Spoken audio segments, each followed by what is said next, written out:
genuine care, and how he loves the people of Africa. But I want to introduce Bill with a video message from someone special today, Madame Grasa Michel. Madame Michel is a voice of wisdom, dignity, and enduring commitment. Her presence, particularly in this hall, carries the weight of legacy and the power of courage that Mandela embodied. She is, to many of us, a guiding light, an advocate, a stateswoman, and a mother to our beloved continent. Let's please listen from Mama Michelle. Good morning to all. We gather today not just in a hall, but in a living monument to justice, courage, and dignity, the Nelson Mandela Hall. This space carries the echoes of a man who gave his life to the ideals of freedom, equality, and African union. It is profoundly symbolic that Mr. Gates chooses to speak from the home of the African union, which demonstrates his commitment to take Africa to heart and keep it part of the center of the reform and Gates Foundation. Now more than ever, we are all awakening the enduring African spirit of resilience to rise, rebuild, and reimagine our future. And out of the courage, clarity, and collective action that defines us. A bigger reminder us that leadership is defined by service, by recognizing the dignity in others, uplifting their voices, and working toward a future anchored in justice and compassion. We contribute to this legacy by drawing strength from his courage, conviction, and unwavering perseverance, and by stepping forward with responsibility and meaningful action to overcome the challenges of our time. We need to take time of profound global change, and we are in a moment of crisis where the risk of losing days, negative health outcomes, maternal and child mortality, scientific research, and on the ever important focus on women's reproductive health. CCA's long-standing partnership with Africa reflects a deep understanding of these challenges and a respect for African leadership, ideas, and innovation. We are counting on Mr. Gates' steadfast commitment to continue work on this path of transformation along us. Given the immense weight of his name, his far-reaching influence, and his unwavering efforts, we trust he will mobilize others with significant means to stand with us and to help usher a new and innovative partnership capable of confronting the great challenges that lie ahead. Africa's path forward must be forged in solidarity. Solidarity across nations, sectors, and generations. No one actor, no one government, no one philanthropist can do it alone. I firmly believe the question before us is not what others can do for Africa, but what we as Africans will choose to do with the power, talent, and vision already within us.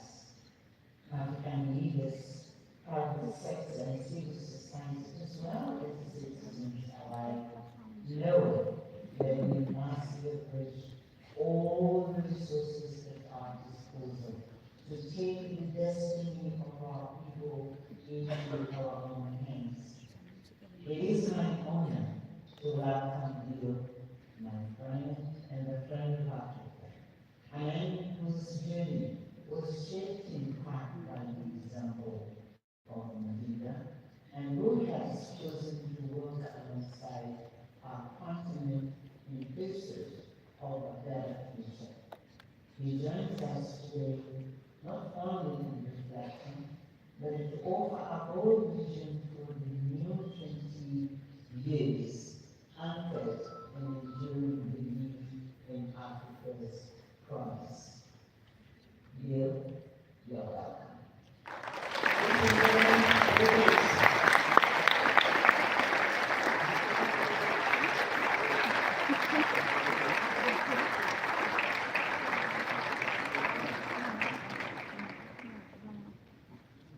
Well, thank you and good morning.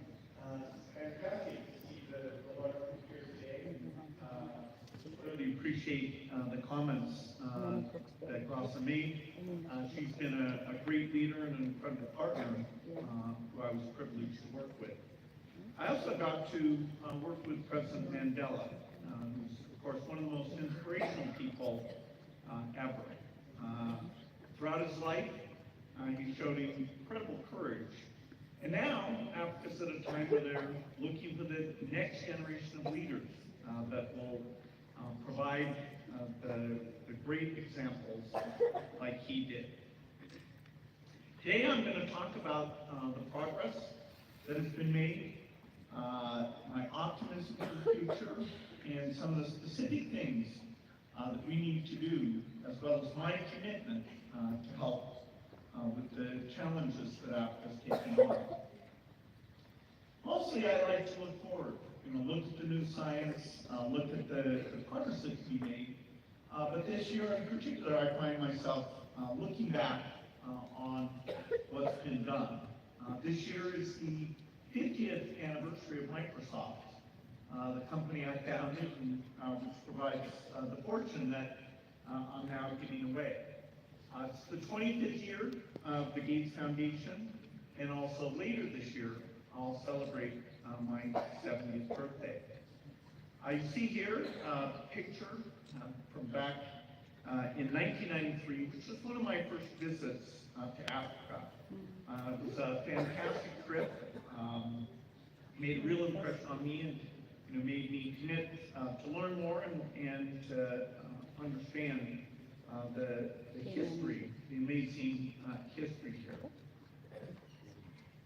It was during the 1990s that I was already thinking about what I would do giving back the wealth created by the success of Microsoft to society. And my mom often quoted the biblical statement, to whom much has been given, much is expected. My parents, who you see here, my dad and mom, shaped my values. They set a great example. They were incredible volunteers, always believed in giving, and they really taught me the belief that all lives have equal value. This picture shows them here with Warren Buffett, who, other than my parents, is probably the person who's influenced me the most. He's also unbelievably generous, and he's also given a lot to Africa, both through his gifts to the Gates Foundation and the incredible generosity of his children's foundation. The other picture is a favorite. It's when my dad made a trip to South Africa at a time when HIV was not being acknowledged as a challenge throughout the world. There was a lot of denial and incredible stigma. And so it was very brave of President Nelson Mandela, together with Jimmy Carter and my dad, to be holding some babies who had been affected with HIV here in Soweto in 2002. During the 1990s, I was, moving on beyond just thinking about computers, which had been my great obsession in my teens and 20s, and thinking about what was going on with health and science and education.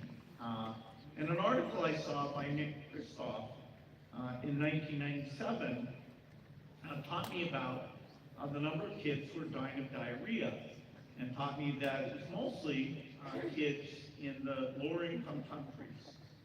And I was stunned to find out that there actually was a vaccine to treat the main cause of diarrhea, rotavirus, but it was so expensive, it was not available to all the children of the world, and nothing had been done to reduce the cost and raise the money to make that available. And so, I took that article from Nick and I sent it to my dad saying, I think this is an area we should learn more about and maybe we can help out. And so child survival and child thriving became the primary focus of the Gates Foundation. And of course, we often talk about millions of deaths and how tragic that is, but that can sometimes take away from the deep emotional connection we feel with a single death. So I've got a short clip here that talks about actual individual deaths and reminds us this is all the work of both the heart and the head.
And I was mainly didn't have to go through what they were going through. They didn't have to go through what they were going through. They wanted to contribute to that.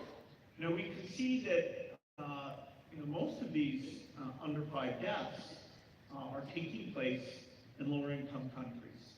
And so this is incredibly unjust.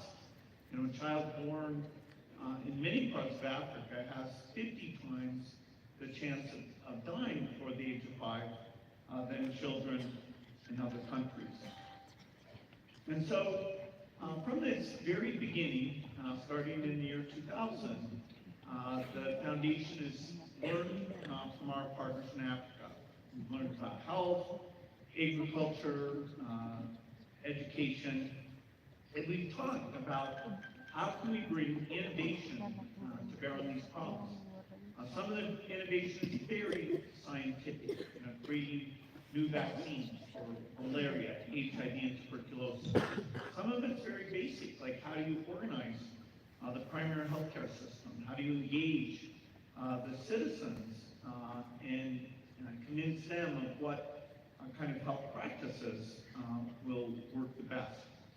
I've always been inspired by the hard work, even in places with very limited resources, the kind of field work to get solutions out, even in the most rural areas, has been incredible. Our foundation has an increasing commitment to Africa. Our first African office was here in Ethiopia about 13 years ago. Now we have offices also in South Africa, Nigeria, Kenya, and Senegal. And that's a great way for us to strengthen partnerships. Looking back on this past 25 years, we have seen incredible progress.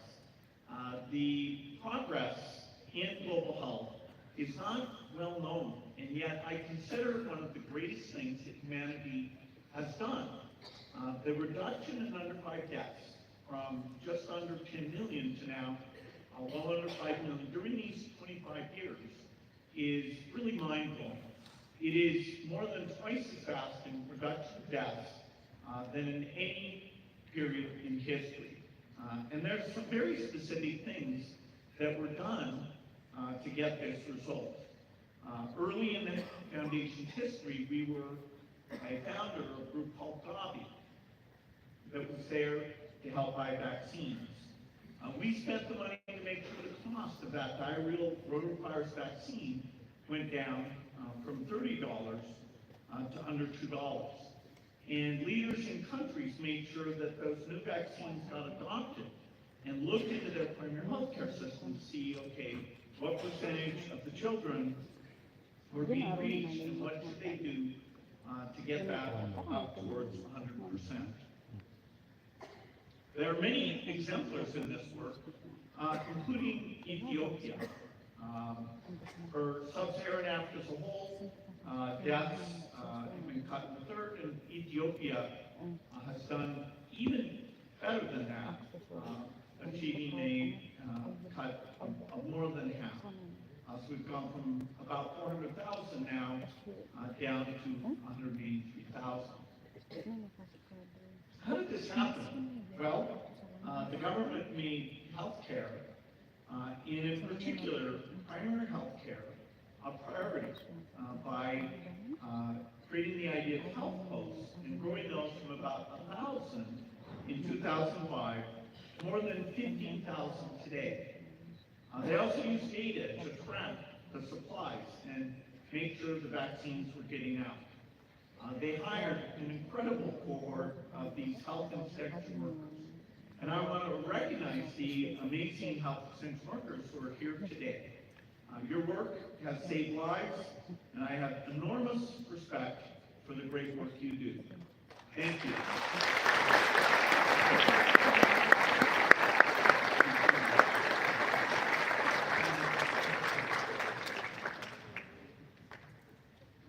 Another area that was a global challenge, but a particular challenge in Africa was the spread of HIV. Deaths from HIV peaked soon after the turn of the century and have now fallen from the peak by 70%. Again, this was achieved through partnerships. In the early years of the Foundation, right after helping to create Gavi, we helped create the Global Fund. And it pools money from Gates Foundation and rich countries to help countries, including those in Africa, fight 3 diseases: HIV, tuberculosis, and malaria. And so it's another great example of solidarity. And the person who really got the word out to help this come together the great way it did was Kofi Annan, who exercised great moral leadership as Secretary General of the United Nations. Again, there are countries that showed the way. In Zimbabwe, for example, deaths from HIV fell by over 80%. They had, at the peak, one of the largest epidemics, but they took it very, very seriously. And now they've achieved having 95% of everyone who has HIV know their status.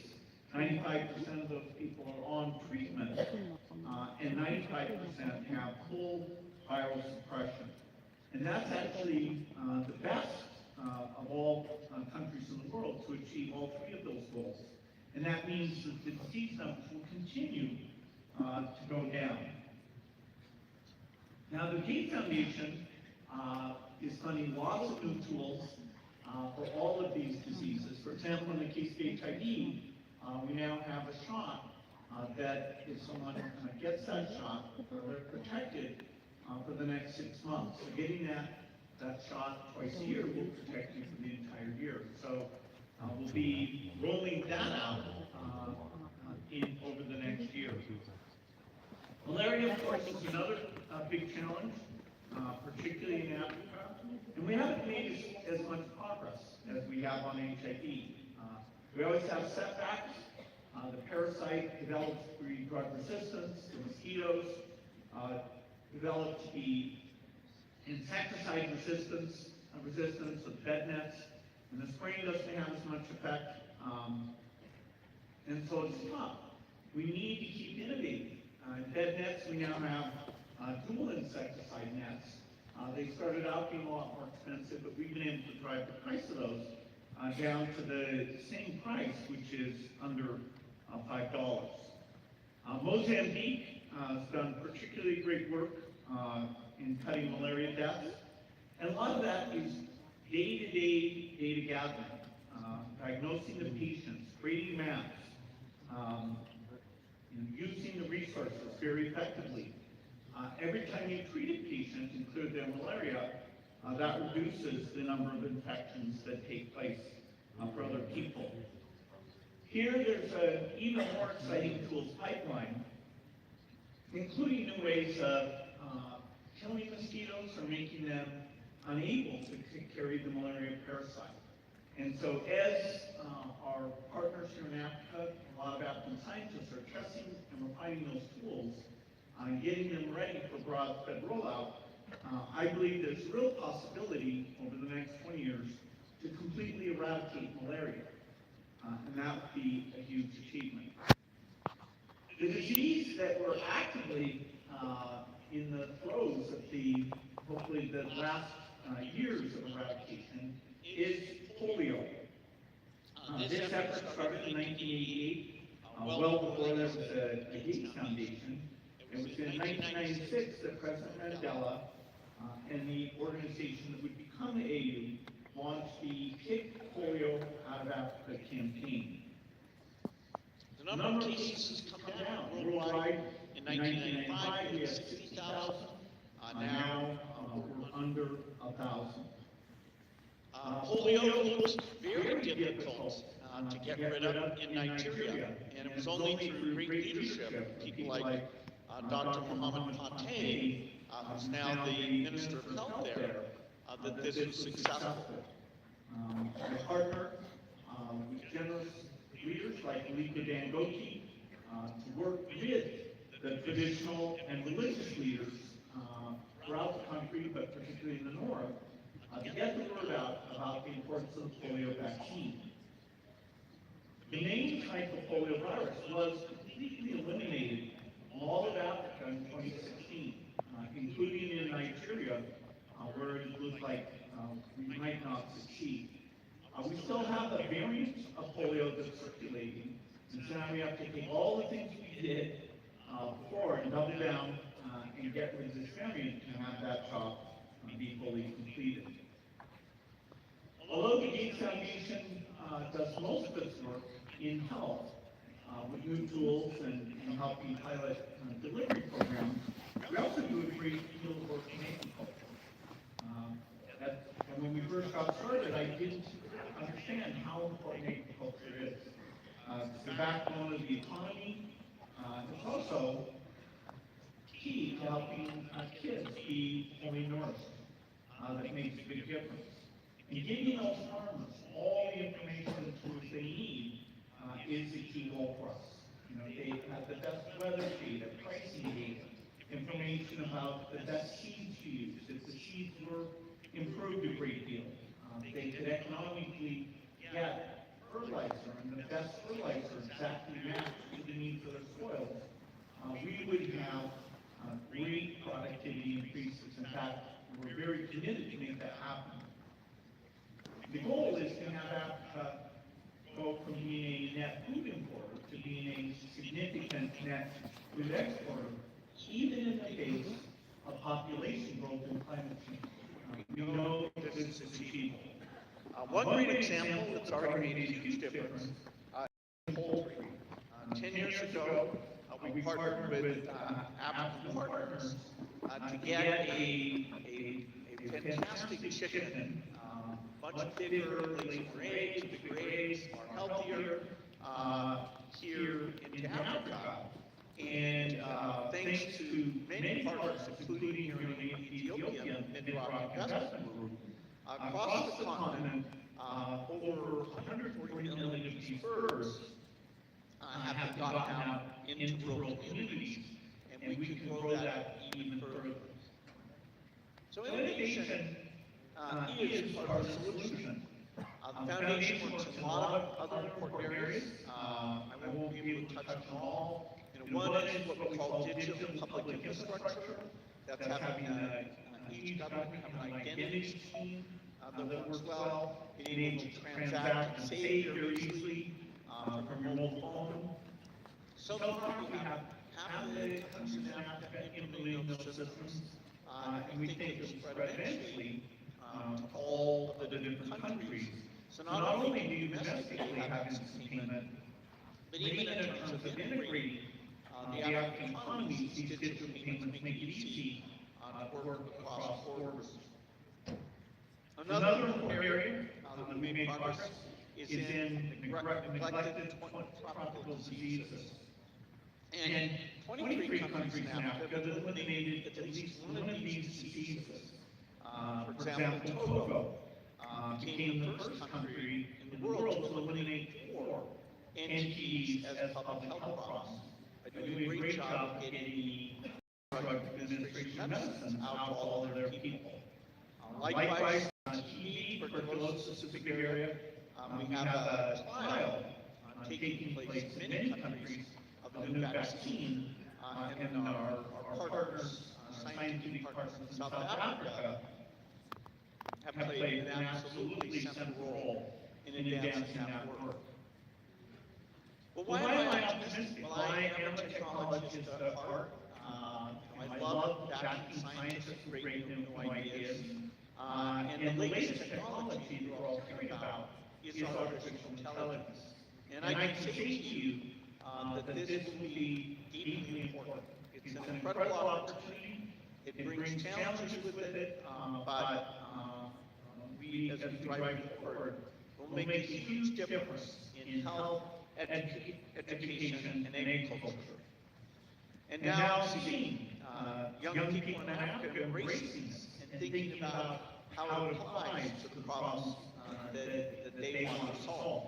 So in the same way that Africa largely skipped traditional banking and traditional telecommunications, now you have a chance to build your next generation healthcare system to think about how AI is built into that.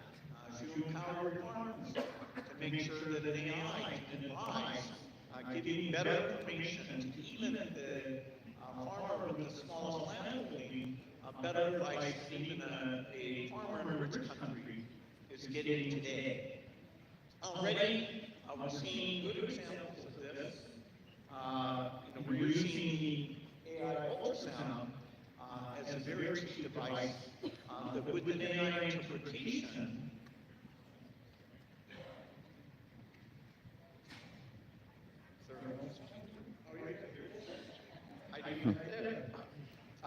so this device here now is an ultrasound. It's not a big expensive box. You plug this into your cell phone, and running on that phone will give an AI algorithm so that early in the pregnancy, the sonogram will tell you, is this going to be a difficult delivery? And so you can make the effort to get to a place that can do C-section. And for 90% of pregnancies, will say this will be a normal delivery, and so you don't have to go to that trouble. And that's just one of many areas where AI is now finally stepping in and helping provide great health services. One place where this is being pioneered is that we'll roll it out throughout the continent. So the Gates Foundation wants to find the best AI thinkers, back them, and make sure that AI is not one of these technologies that is mostly in rich countries and you have to wait 10 or 20 years before it gets rolled out. In fact, you could say that if that's the served, that it should roll out here first, because the need for medical capacity and educational capacity, agricultural information, is probably stronger here than anywhere else in the world. So we can work together to make that happen. Now, we're sitting here at a time, actually, of a significant crisis in part of the system where there's been partnership between countries. A lot of cuts are being made in foreign aid programs. Some of those cuts are being made so abruptly that there's complete interruptions in trials, or medicines are still sitting in